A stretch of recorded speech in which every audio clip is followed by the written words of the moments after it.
మీ logo లేదు కదబ్బా, తెలీదా?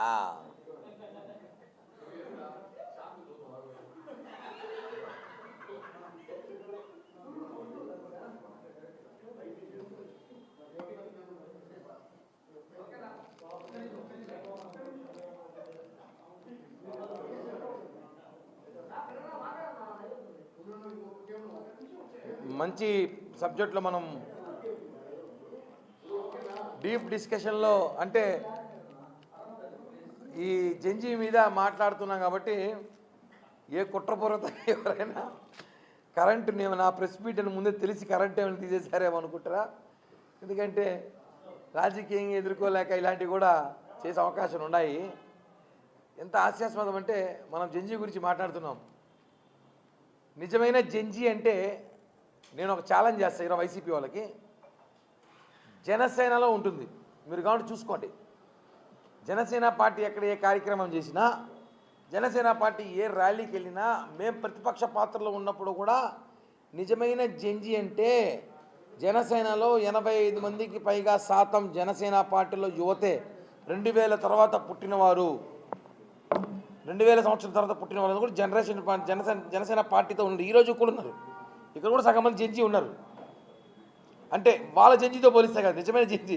వాళ్ళ జంజీ అంటే 55+, మా జంజీ అంటే 20+ ఉంటుంది. కాబట్టి నిజమైన జంజీ జనసేన పార్టీలో ఉన్నారు.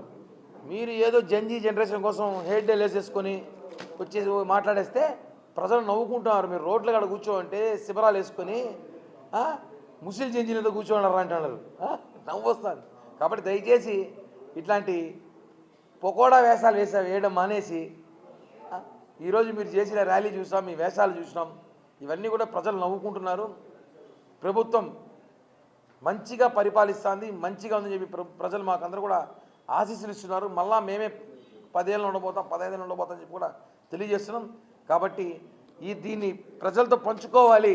ఈ ఒక జంజీ జోకర్లు వీళ్ళు చేస్తున్న కామెడీలు ఇంకా చూసుకుంటాం. నిన్న మొన్న రోజా గారు, కరుణాకర్ రెడ్డి గారు పూలమాలలు వేసుకున్న వీడియో కూడా మంచి వైరల్ చేశారు. సామాన్యులుగా సోషల్ మీడియా వాళ్ళు అంటే ఇవన్నీ చెప్తున్నా నేను. కాబట్టి ఒకసారి మళ్ళీ చూసుకోండి. జంజీ అంటే వీళ్ళు కాదు, ఇలాంటి విద్యార్థులు ఇంకా బయట చాలా మంది ఉన్నారు, వాళ్ళు వీళ్ళు కాదని చెప్పి కూడా తెలియజేస్తున్నామండి.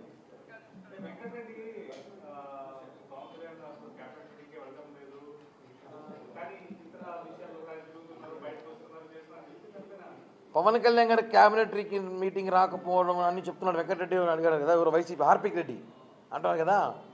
ఫస్ట్ మీ నాయకుడిని, మీ 11 మంది అసెంబ్లీకి పోనరా బాబు. ప్రజలు ఓట్లు వేసి మిమ్మల్ని అసెంబ్లీకి గెలిపిస్తే మీరు అసెంబ్లీకి పోలా 11 మంది. మేము క్యాబినెట్ వచ్చినా రాకపోయినా,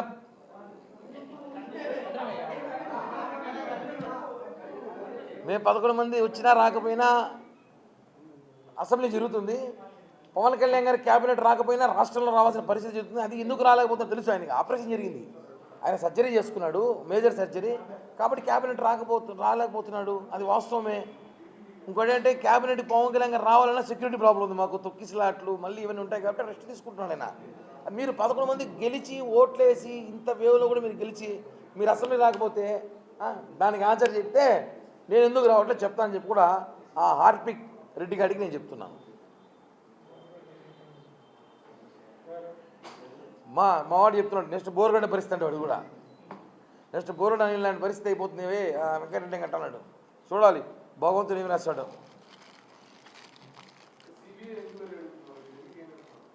సిబిఐ ఇదే అనిపోయినా వాళ్ళు అడిగితే మేము ఎందుకు వేస్తామన్నా అట్ట మేము అడిగి మేము ప్రభుత్వంలో ఉన్నప్పుడు మేమంతా సిబిఐ ఎంక్వైరీ అడిగి వేసి ఉంటే ఈ పార్టీకి జగను మొత్తం బ్యాచ్ అంతా జైల్లో ఉంటారు. ఎంక్వైరీ అన్ని సిబిఐ ఎంక్వైరీ అవసరం లేదు. అంత అడేం అక్రమాలు జరుగుంటాయి కదా వేయడానికి ప్రజలకు తెలుసు. కాబట్టి సిబిఐ ఎంక్వైరీ ఇవన్నీ కూడా ఈ పొక్కడా మాట్లాడి మనకు అవసరం లేదు.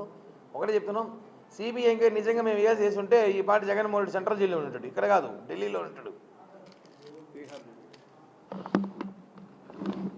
మా అధికార ప్రతినిధి గారు మాట్లాడతారు.